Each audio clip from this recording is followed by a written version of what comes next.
Here's a fun fact about Donkey Kong Jungle Beat. You see that rating there? Donkey Kong Jungle Beat was the first game ever to get the E10 Plus rating. Why? Because of cartoon violence. That is just so silly.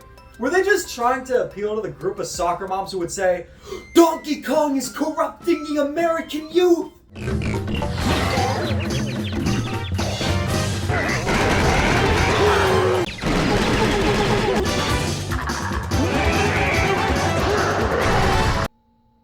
I stand corrected. I've officially become corrupted.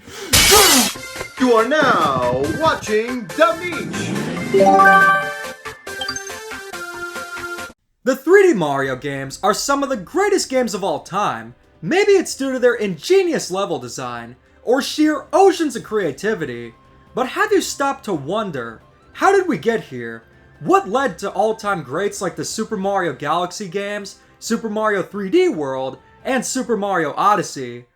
We need to find the developers for the next 3D Mario. Alright, Sunshine Team right there, you guys did a great job. You have a ton of experience. Needless to say, you're hot. Wait just a minute. Did that team right there just make a platformer with bongos? You're hired!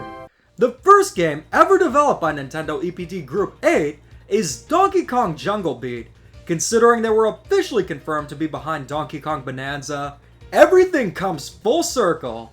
In anticipation for Donkey Kong Bananza, everybody is playing Donkey Kong Country, but I'm playing Donkey Kong Jungle Beat. Donkey Kong Jungle Beat is a game I've always wanted to make a Trash or Treasure episode on. It's a kind of game that the Trash or Treasure series was made for. It's a radical departure from the Donkey Kong Country games. It's made by the 3D Mario team. It also serves as a sort of prequel to Donkey Kong Bananza, in terms of it being EPT Group 8's first Donkey Kong game. It'll be interesting to see if there are any parallels between Bananza and Jungle Beat. And it's, to put it lightly, an absolutely insane game you control with bongos. But what makes it so insane? Before getting into it, make sure to comment what your favorite Donkey Kong game is. Make sure to subscribe as well, and also consider joining channel memberships. For just $2 a month, you get to watch videos early, get a shout out at the end of the video, and join exclusive channel member streams and get even more perks. Going into Donkey Kong Jungle Beat, I was very excited, and after completing the game, it's definitely an experience unlike anything I've ever played. You're in for a wild ride with this retrospective. So the question is Donkey Kong Jungle Beat as appealing as a giant horde of bananas, or is it as rotten as a slimy banana peel? The story of Donkey Kong Jungle Beat sets the tone for Donkey Kong's adventure. Our story begins with Donkey Kong's grandiose entrance. He then sees a tree. Donkey Kong then goes ape. This is Donkey Kong Jungle Beat. I thought Donkey Kong games were light on story. Usually just save the banana horde or Kong-napped Kongs. But it's something. But in Donkey Kong Jungle Beat, it's literally just Kong smash tree! Oh, banana. You might assume this is due to a lack of ambition, but it was absolutely intentional. Why did I know it was intentional? Yoshiaki Koizumi explained the lack of a story. The only thing Donkey Kong needs is to be the best and to become king of the jungle. And for the game that Donkey Kong Jungle Beat is, it actually works perfectly. Rosalina, now she can have her own storybook. But Donkey Kong, all he needs to do is be king of the jungle, and nothing, and I repeat nothing, can get in his way. If you want to get into lore, you could see Donkey Kong Jungle Beat as a prequel that showcases Donkey Kong's journey to become king of the jungle. Of course, there's no official timeline, but it's fun to speculate. But just how is Donkey Kong going to become king of the jungle? At first glance, Donkey Kong Jungle Beat appears to be similar to the Donkey Kong Country games, but looks can be deceiving because Jungle Beat is radically different. This is primarily because you play the game, and I kid you not, with bongos. In 2004, Nintendo released the DK Bongos. They were used for the Donkey Konga games, which are pretty standard rhythm games. Essentially, Donkey Kong's take on Taiko no Tatsujin. It's made by Namco too. Now for a rhythm game, it makes sense for the DK Bongos to be used as the controllers. Who wouldn't want to jam out to Diddy's Ditties?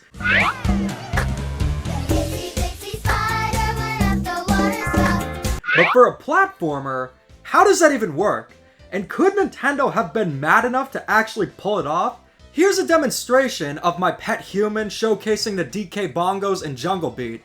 I'm surprised he agreed to it after I forced him to play Donkey Konga. To run, you repeatedly hit either the left or right bongo depending on what direction you want to go to. To jump, you hit both bongos. And to collect bananas out of reach and interact with the environments, you clap. This is the only platformer where you slap, slap, slap, and clap, clap, clap to play it. Finally, a game that reminds me of home! Bobby, does that game have llamas?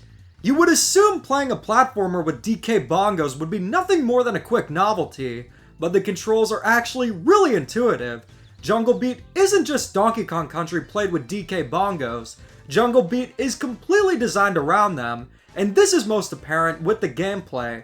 In a Donkey Kong Country game, it's all about precise rhythmic platforming. Bouncing off enemies has a very rhythmic feel to it, which is part of what makes the Donkey Kong Country game so satisfying to play. The way you bounce off enemies and perfectly time a minecart jump, so satisfying. But in Donkey Kong Jungle Beat, while still a platformer, it goes in a completely different direction. Your main goal is to rack up combos to get the highest amount of bananas possible. Technically, bananas are called beats in the original Donkey Kong Jungle Beat, but they were later called bananas. The way you achieve getting these combos are by clap-grabbing bananas out of reach. Staying airborne or underwater also ensures you keep your combo. By doing tricks like wall jumping or bouncing off giant dandelions, you can get an even higher combo multiplier. In a Donkey Kong Country game, you usually just jump on an enemy and bop them on the head. Simple as that. But the way you defeat enemies in Donkey Kong Jungle Beat is like this. Forget the bongos! Now I get why it's called Donkey Kong Jungle Beat. To defeat enemies, you literally have to beat the ever-living bananas out of them by hitting the bongos. It's super satisfying to pull off. I will say, this degree of over-the-top cartoon violence in a Nintendo game is definitely shocking, but it showcases a different side of Donkey Kong. Before, he was just a goofy gorilla, one I might even want as a pet. But after seeing Donkey Kong's vicious side, that does not sound like a good idea. Here's your daily PSA that primates do not make good pets. I like that it gives Donkey Kong more depth. While he's mostly stupid and goofy, he also has an aggressive edge to him, and we're seeing that again in Donkey Kong Bananza. There are 16 kingdoms in total, each usually having 3 levels. The level design in Donkey Kong Jungle Beat is fully centered around the DK Bongos. As I stated before, it's not so much about platforming, but rather racking up the highest combos. The first level is pretty standard and gets you familiar with the controls, but by the second level, that's when Jungle Beat gets even more interesting. All the levels will have a sort of gimmick to them, similar to that of the 3D Mario games. In the second level, you'll be riding on a Flurl Flying Squirrel and can rack up some serious combos by navigating with the wind gust to reach Banana Paradise. In the Orange Kingdom, the first level has Donkey Kong riding Hoofer the Wildebeest smashing into frozen bananas. There's even a Monkey Festival where Donkey Kong becomes an acrobat and an entire level made out of Jello. It also wouldn't be a Nintendo EPD Group 8 production without a racing level, where Donkey Kong has to race with a flying colorful bird. Donkey Kong Jungle Beat has some of the best level variety in the entire series. All the levels feel unique, and there's always something new. That also applies to the 3D Mario games. Super Mario 3D World is a prime example of levels always having something new. Varied levels go a long way into creating a more memorable and even a more fun experience. I love most of the levels in Jungle Beat. The only exceptions are the water levels and some of the ice levels. The Jello level does a good job incorporating swimming controls, but for a mostly underwater level, it just feels kinda awkward to control. While Donkey Kong Jungle Beat's bongo controls are intuitive, there's always going to be a slight lack of precision due to the nature of controlling the game with bongos. Most levels accommodate for that, where it's not even an issue, but underwater, it just doesn't feel great. As for the ice levels, sometimes it's just too slippery. Although, I will say in regards to underwater levels, they're always the weakest levels in pretty much any game. I dare you to name an underwater level in any Nintendo game that's truly incredible, and is amongst the best levels in its respective game. You can't do it. It's not possible. Now with bosses, there are two different categories. The main antagonists are not King K. Rool and the Kremlings, but rather an evil group of kings. Each kingdom has a king. There are the evil creatures and the evil Kongs. The evil Kong fights are similar to Punch-Out.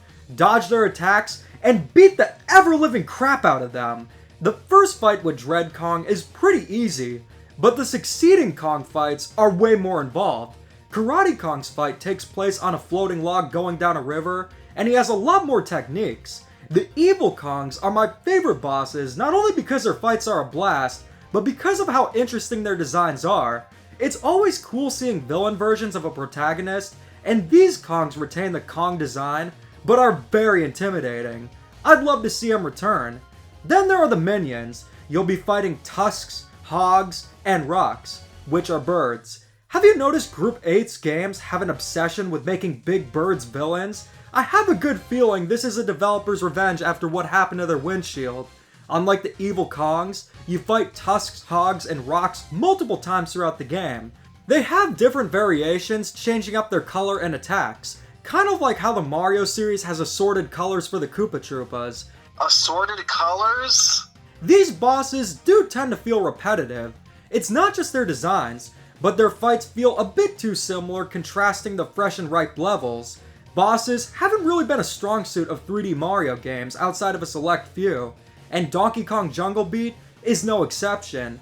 I will say, they're a lot more fun than most bosses in 3D Mario games, but I would have liked to see more variety. As for the final boss, I won't spoil it, but it is way too easy. And it's a real shame too once you see what the final boss actually looks like. There should have been a lot more to it. Another thing with bosses is that if they hit you, you only lose a few bananas, so if you just want to clear them, you don't have much to lose just going at it. If you clear the fight with no damage, it will indicate no damage, but there's no reward of more bananas for taking no damage. One of the most fascinating aspects of Donkey Kong Jungle Beat is that it goes for its own unique style. I'm not just referring to the gameplay and controls. Outside the remix of Jungle Hijinks, there's nothing from the Donkey Kong Country series. Everything is unique to Donkey Kong Jungle Beat. Rather than Diddy Kong, Donkey Kong is accompanied by the Helper Monkeys. Instead of Rambi, Espresso, or On Guard, you have Hoofer, Hellabirds, and Orko. And instead of King K. Rool and the Kremlings, you have the Evil Kings and their minions. This is another reason why it feels like a prequel to the Donkey Kong Country series. But it also goes to show that Group 8 has their own creative vision, and really enjoys doing their own thing. We're also seeing that in Donkey Kong Bananza. Don't get me wrong, I've been loving Uncle Al's Coping for Crocs series, and there's definitely some convincing detective work, especially with the amount of crocodile references. Go subscribe to him if you haven't. But if King K. Rool isn't in Bananza, I don't think we should be all that surprised. It would be amazing if he's there. Unlike Mario that needs new villains beyond just Bowser, I would love to see King K. Rool return. But even if he's not in Bananza, Group 8 has showcased ever since day one that they are capable of making some of the best Donkey Kong villains. I'd argue that the Evil Kongs are way cooler than the Tiki Tak tribe and even the Snowmads. Another aspect Donkey Kong Jungle Beat's creativity can really shine with is with the presentation. You might be surprised how well the game's presentation is held up 2 decades later. When it comes to Donkey Kong games, there are 3 categories in terms of presentation. The European flavor, being Rareware Donkey Kong, goes for a more ambient, realistic style. The American flavor, being Retro, goes for a zany, cartoony style. And the Japanese flavor, being in-house Nintendo Donkey Kong, goes for simultaneously realistic and over-the-top wacky. Even 2 decades later, Donkey Kong in Jungle Beat is amongst the best he's ever looked. Not only is the fur highly detailed and looks great even to this day, but he's more expressive than ever before. You may have noticed that there's a giant Donkey Kong in the left-hand corner. At first I thought, maybe this could be redundant, but it makes perfect sense why he's there. TVs in the 2000s were not as big as they are now, and Nintendo wanted to highlight how expressive Donkey Kong is. You can see him get aggressive, chomp down bananas, and gawk in awe whenever he sees bananas or a kingdom's fruit. I love it when a level ends, Donkey Kong just squeezes all the juice out of the fruit. Hold up. Oranges! Hey Donkey Kong, you have the opportunity to do something I have always wanted to do.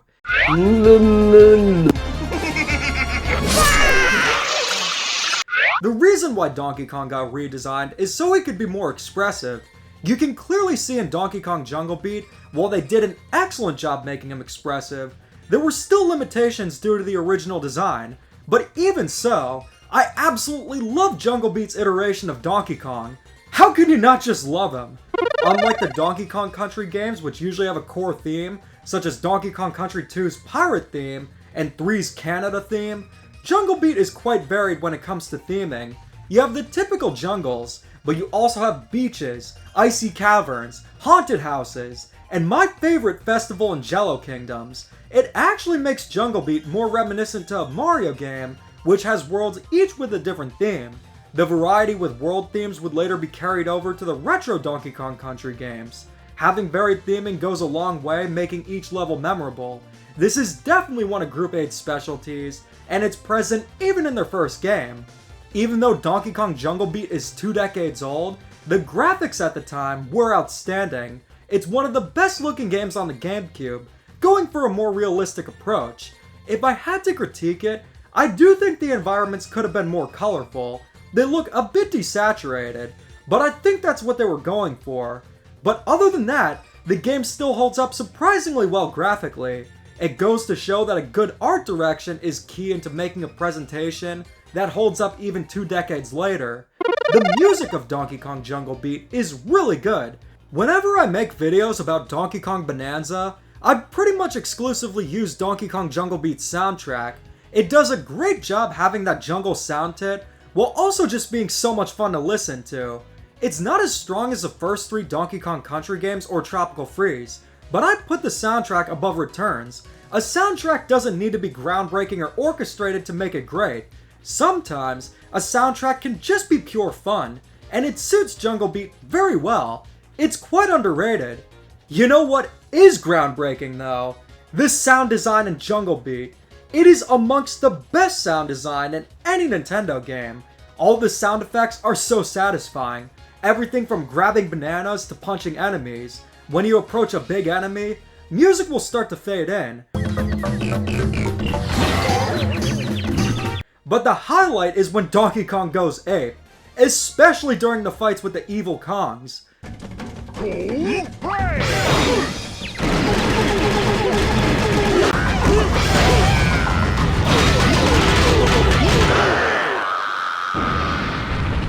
Donkey Kong Jungle Beat has an outstanding presentation, highlighted by its excellent sound design and how expressive Donkey Kong is. I definitely see that Jungle Beat influence in Bananza, and I couldn't be happier. I've always wanted to see Donkey Kong Jungle Beat's art direction return, even if it's mainly influential. Donkey Kong Jungle Beat has in total 16 kingdoms. If you're just completing the game itself, not going for 100%, you could definitely complete it within a day or so. However, that is not the full extent of Donkey Kong Jungle Beat. The true replay value is going for the Platinum Crest. By collecting 1,200 bananas in a kingdom, you'll get a Platinum Crest. You'll have to replay the levels and learn where the bananas are, and where are the best places to pull off combos.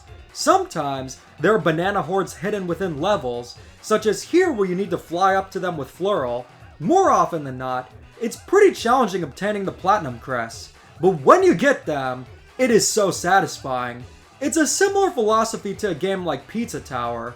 You can just go from point A to point B, but the most fun is with replaying the levels and getting the highest ranking. Donkey Kong Jungle Beat actually has way more replay value than people give it credit for. Every time I play it, I have an absolute blast. I do think it would have been cool if there was a co-op multiplayer mode, but overall, I am very satisfied with the content Jungle Beat offers. You would assume that the retrospective would wrap up here, but there's another version of Donkey Kong Jungle Beat. In 2009, Nintendo released new play control Donkey Kong Jungle Beat on the Wii. You would assume it's the same game, but made to use the Wii Remote and Nunchuck. But believe it or not, it's more different than you'd expect. Nintendo re-released quite a few GameCube games with the new Play Control series. These re-releases included widescreen support, and most importantly, motion controls. Having motion controls in Mario Power Tennis is more of a fun novelty than anything, but having pointer controls for Pikmin 1 and 2 and the Metroid Prime trilogy, that is a game changer. But with Donkey Kong Jungle Beat, the game is fully centered around the DK Bongos. How could it work without them? The Wii version of Donkey Kong Jungle Beat uses the Wii Remote and Nunchuck for the controls. To move, you use the analog stick. You no longer need to repeatedly hit the left or right bongo to move. To banana grab, you press A on the Wii Remote. And to clap, you just flick the Wii Remote. You can also jump with A using the Wii Remote. Donkey Kong can now ground slap and duck. The DK Bongos are a major part of what makes Donkey Kong Jungle Beat so unique and so much fun. But playing it with the Wii Remote and Nunchuck, it's actually still surprisingly intuitive. You aren't getting the tactile feel of the DK Bongos, but the motion controls are still a lot of fun. To accommodate for the new controls, the Wii version actually has tweaked level design that's sometimes different from the original, such as in the first Hoover level, there are no longer the snow mole enemies, and there are more platforms to interact with. But the biggest new additions are with the incorporation of lives and checkpoints. In the original, you'd lose bananas if you got hit, but in the Wii version, you have a health bar. Get hit, and you'll just lose a heart. This is not the case with bosses though. The health there is still bananas, and let me tell you, the bosses in the Wii version are much more challenging. Getting hit by them is far more consequential. Unlike the original, you only need 1,000 bananas to get the best ranking, and the highest ranking is just getting 3 crests. The bronze, silver, gold, and platinum crests are gone. That confused me at first, seeing that all of the crests are just silver, but you'll lose a ton of bananas getting hit by the bosses, so try to get as many as possible preparing for the boss fights. It's interesting that the Wii version was seemingly made to be easier, but the reality is, it's actually more challenging in some aspects. In the end though, it evens out, and I didn't find either version to be significantly easier or harder than the other. I do like that it gives boss fights more meaning though. There are a few more changes. After beating the final boss in the original, you'll unlock the B Kingdoms, but in the Wii version, the B Kingdoms are unlocked in each barrel by obtaining all 3 crests in each of the 3 kingdoms. This change actually gives you more of an incentive to 100% the game, since getting those kingdoms requires getting the best ranking. It's kinda like getting all the star coins and unlocking a level in World 9 and New Super Mario Bros. Wii. There are also 2 new levels, with one being a boss rush and the other being a banana banquet. New play control Donkey Kong Jungle Beat managed to rework the DK Bongo controls really well. It has quality of life improvements and even some new content. And guess how much it was? Only $20. Nintendo nowadays? They would never. Whether you play the GameCube or Wii version, you're in for an amazing experience. You can't go wrong with either version, but my favorite way to play it is with the DK Bongos on the GameCube as originally intended. Donkey Kong Jungle Beat is a kind of game that should be experienced using the original control methods. I've also been playing it with button controls on my Retroid Pocket Flip too, and for the most part, it's solid. But there's nothing more satisfying than beating the bananas out of a fat pig with bongos. Even if you don't have a GameCube or Wii, I would recommend getting an adapter to either use the DK Bongos with a GameCube adapter, or an adapter to use a Wii Remote and Nunchuck. You really need them for the full experience. So far I've established that Donkey Kong Jungle Beat is one of the most unique Nintendo games ever made, and it's easily the most unique Donkey Kong game. It has intuitive gameplay unlike anything else, a stellar presentation, and excellent replay value. So what's the verdict? I knew I was going to find Donkey Kong Jungle Beat fascinating, but I did not expect it to be as amazing as it is. It's a prime example of a gimmick done right. Everything about the game is centered around the DK Bongos, and the level design and mechanics incorporate them so naturally. It's exactly what Wii Sports Resort is to the Wii Remote, an excellent showcase of unique controls, and most importantly, an overall incredible game. I absolutely love Donkey Kong Jungle Beat. Even though it's not a 3D Mario game, the essence of one is still here.